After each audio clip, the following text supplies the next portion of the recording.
রাধে রাধে সবাইকে। আর আজ হলো পঞ্চমী, আর পুজো তো শুরু হয়ে গেছে।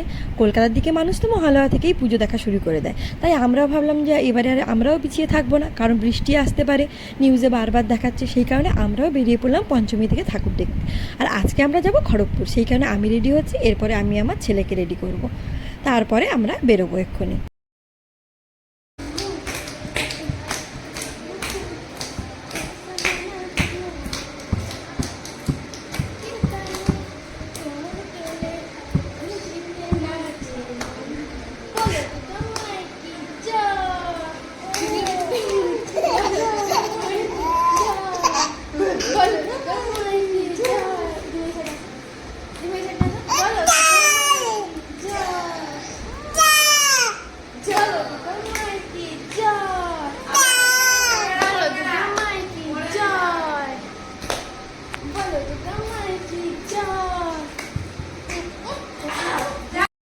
এই যে আমরা রেডি, এবার আমরা একটু ফটো তুলে নিচ্ছি, কারণ অনেক সময় এরকম হয় যে পুজো মণ্ডপে গিয়ে আর ফটোই তোলা হয় না। তাই আমরা এবার ভেবেছি বাড়িতেই একদম ফটো তুলে তারপরে আমরা যাব। এই আমরা একদম রেডি হয়ে গেছি। রে বাবা এ গলু এ হাই মা উমা আরে না না এ হাসো তো দেখি, এদিকে এদিকে এদিকে এদিকে। এই যে আজকে আমাদের ড্রাইভার, ও একদম কিন্তু ড্রেস পরে রেডি। ওকে মোটামুটি স্টিয়ারিংয়ে বসিয়ে দিলে আর দেখতে হবে না। স্টিয়ারিং থেকে শুরু করে মিউজিক সিস্টেম, গিয়ার, ও সব কিছু দিয়ে মোটামুটি একদম রেডি হয়ে থাকে।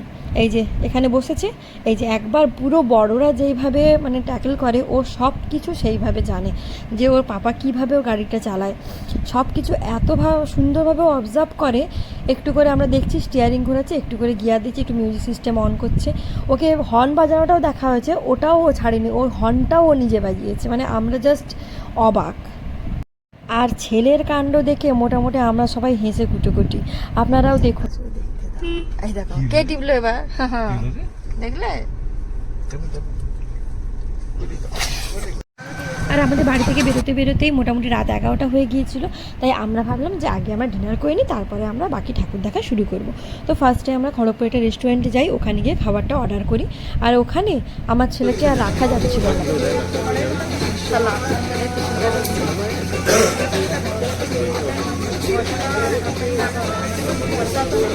আর আমরা স্টার্টারে অর্ডার করেছিলাম ক্রিসপি চিকেন, আর তারপরে আমাদের ছিল পোলাও আর ফ্রাইড রাইস আর চিকেন ডাক বাংলো, মাটন ডাক বাংলো, আর হচ্ছে মশলা কুলচা, চিকেন কষা, তার সাথে মশলা কোল্ড ড্রিঙ্কস তো ছিলই, আর লাস্টে একটা করে আইসক্রিম।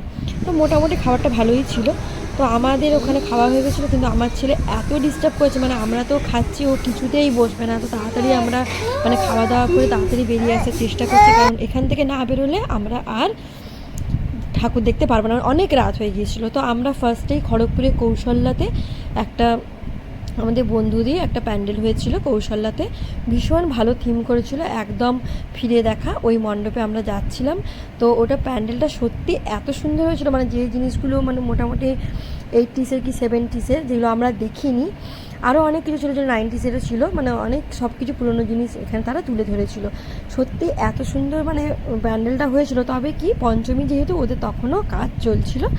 আর সত্যি কথা বলতে পুজো শুরুর আগে গেলে না, সেই ঠাকুরের সামনে যে ফাঁকা ব্যাপারটা না একটা কেমন লাগে। মানে ঠাকুর আছে কিন্তু সামনে যে পুজোর যে ঘর টর থাকে ওগুলো থাকে না, ফাঁকা লাগে, কিন্তু কি আর করা যাবে। লাইট রাখা আছে, মানে যেটা নিচের দিকে লাইট। আচ্ছা আগে ওরকম ছিল না লাইটগুলো, আমরা এটা দেখিনি কিন্তু। এখান থেকে ফোনটা দেখো আচ্ছা এই যে এইখানটা রেখেছো, এটাকে কি বলে? ছোট, এটা তো আমরা ছোট সিজ বলতাম, ছোট সিজ। এটা হচ্ছে হেজার। ওই যে ছোটোবেলায় থাকতো না অ্যান্টেনা, পিসিও, যে বুথগুলো থাকতো, ওই সব কিছু যেগুলো এখন আর বিলুপ্ত হয়ে গেছে, দেখা যায় না, ওই সব কিছু নিয়ে প্যান্ডেলটা করা হয়েছিল।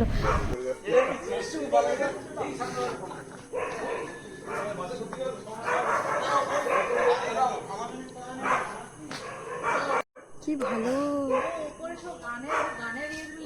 মানে ওখানকার প্যান্ডেল তো যেমন সুন্দর হয়েছিল তেমনি হয়েছিল মানে ঠাকুর ভীষণ সুন্দর, একদম মনটা ভরে গেল। মানে শুরুতেই যদি এত সুন্দর হয় তার মানে আমরা ভাবছি খড়গপুরে আরও কত ভালো ভালো হতে পারে। তবে যাই হোক, পুরো প্যান্ডেল তো এখন কোনো জায়গাতেই কমপ্লিট হয়নি, তবে যতটুকু দেখছি ততটুকুই শান্তি। কারণ এত ভিড় হয়, আমরা ভালো করে তো পুজো দেখতেই পাই না। দেখা হয় ঠিকই, কিন্তু সেইভাবে দেখা হয় না। কিন্তু ফাঁকা থাকলে যতটা ভালোভাবে আমরা দেখতে পারি। তো আমরা এবার খড়গপুরেতেই ফ্লাইওভার পেরিয়ে আমরা এখন যাচ্ছি প্রেম বাজার। ওখানে শুনেছি দুবাই হয়েছে, তো চলুন দেখা যাক দুবাইটাকে প্যান্ডেলে কেমন তুলে ধরে। আর প্রেম বাজারে এই প্যান্ডেলটা কিন্তু সেরা মণ্ডপে শিরোপা জিতে নিয়েছে। আমার ফোনটাই দেখ একবার, মারাত্মক ফোনটাই দেখ, চোখে দিয়ে সুন্দর আসছে। দেখো ফোনটাতে একটু বেশি সুন্দর লাগছে না? দেখো আমার ফোনটাতে, হ্যাঁ বাপরে দারুণ লাগছে, ফোনে যেন একটু বেশি ভালো লাগছে। আর এখানে পঞ্চমীর দিন এসে যা ভিড় দেখলাম, এখন বুঝলাম যে এটা আর পঞ্চমী নেই, এটা মনে হচ্ছে সপ্তমী কি অষ্টমী, এত পরিমাণে ভিড়। দেখ তোর পছন্দ হয়নি সেরা মণ্ডপ এটা।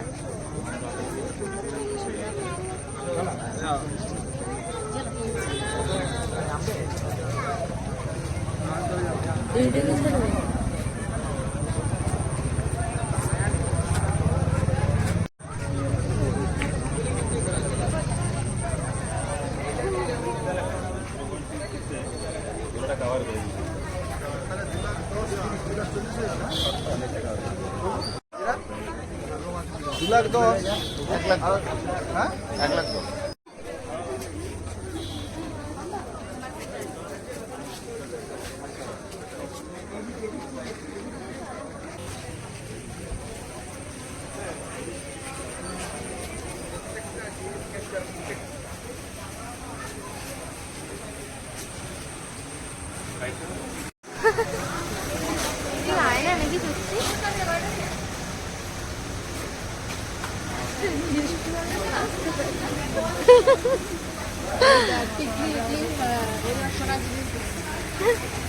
দুবাইতে যে গোল্ড ফেমাস সবাই জানে, ওরা প্যান্ডেলেও কিন্তু ওইটা দিয়েছে, এতটা রিয়েলিস্টিক করেছে। মানে প্রেম বাজারের প্যান্ডেল তো মেদিনীপুর বিখ্যাত, সবাই জানে, খড়গপুর মেদিনীপুর সেরা প্যান্ডেল হয়। এত ভালো, মানে চোখ জুড়িয়ে গেল, মনটা ভরে গেল প্যান্ডেলটা দেখে। এটা একটা এমনি প্রতিমা, খুবই সুন্দর ওদের কাজা, সত্যি ভীষণ ভালো লাগলো প্যান্ডেলটা। সেরা মণ্ডপ হওয়ারই যোগ্য, সত্যি এত সুন্দর, মানে চোখে আরও বেশি ভালো লাগছে। ক্যামেরায় যতটা না ভালো, চোখে আরও বেশি ভালো লাগছে, সত্যি খুব সুন্দর। এরপর আমরা যাচ্ছিলাম তালবাগিচা, জগন্নাথ মন্দিরের কাছে যে প্যান্ডেলটা রথতলায়, ওটা দেখতে। তো ওটা করেছে একদম নর্থ কলকাতা।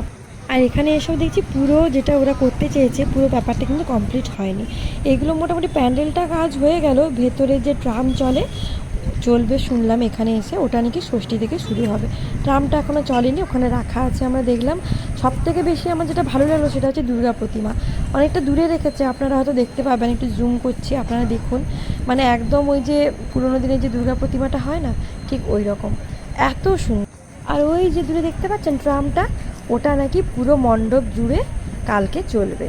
আর বৃষ্টি হয়েছে তো দেখেছেন কেমন কাদা, ওর মধ্যে কিন্তু আমরা কাদা পেরিয়ে পুজো দেখতে বেরিয়েছি। মানে ভাবুন, দুর্গাপূজা কিন্তু ছাড়া যাবে না, মানে কাদা হোক, ঝড় হোক, বৃষ্টি হোক, আমরা বেরোবই।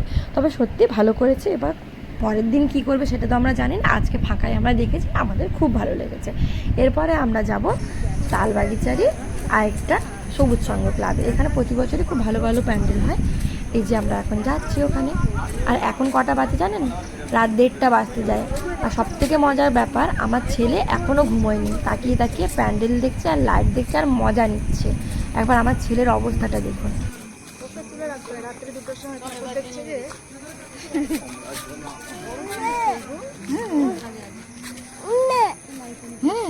জয়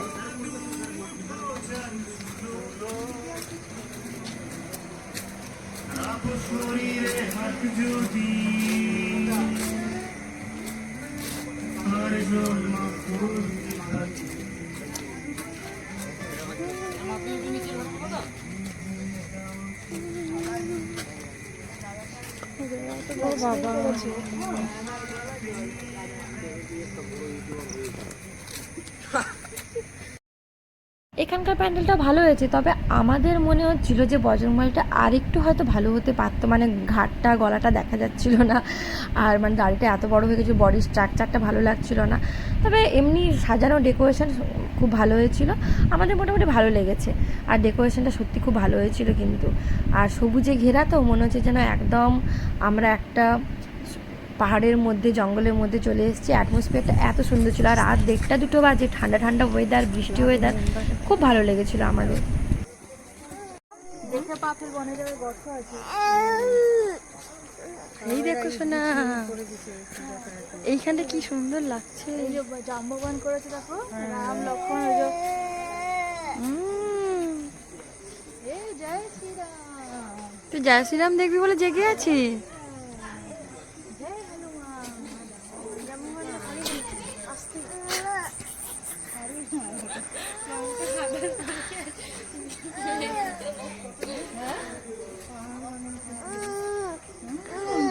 হ্যাঁ, আর সব থেকে বেশি এই প্যান্ডেলটা থেকে মজা পেয়েছে আমার ছেলে। কত কথা বললো শুনতে পেয়েছেন, ওর ভাষাতে অনেক অনেক কিছু বলে দিল। মানে এত সুন্দর ডেকোরেশন হয়েছে তো গাছগাছালি দিয়ে, ও কিন্তু খুব মজা পেয়েছে। বাচ্চাদের জন্য একদম খুব ভালো। আর যে উপরে দেখতে পাচ্ছেন ওগুলো কিন্তু তীর তীর দিয়ে ডেকোরেশন করা। আর এই যে আমাদের দেখা কমপ্লিট, প্রতিমা দর্শন হয়ে গেছে, এবার আমরা বেরোচ্ছি। এবার আমরা যাব আরেকটা ক্লাবে, চলুন আপনাদেরকেও নিয়ে যাই।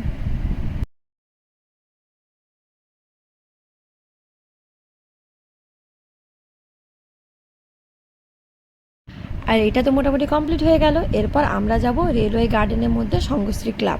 চলো ওখানে একটা সারপ্রাইজ আছে, আপনাদেরকে দেখাবো, চলুন যাওয়া যাক।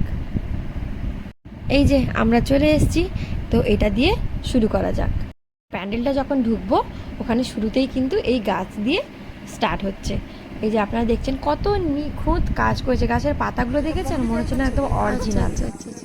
আর যেটা আপনাদেরকে সারপ্রাইজ বললাম সেটা হলো এই প্যান্ডেলটা থেকে আমরা জাস্ট শকড, কারণ এই যে ধান গাছগুলো দেখছেন ওইগুলো একদম রিয়েল। আর পুরো প্যান্ডেলে 6000-এরও বেশি গাছ দিয়ে প্যান্ডেলটা করা, আর সব গাছই রিয়েল।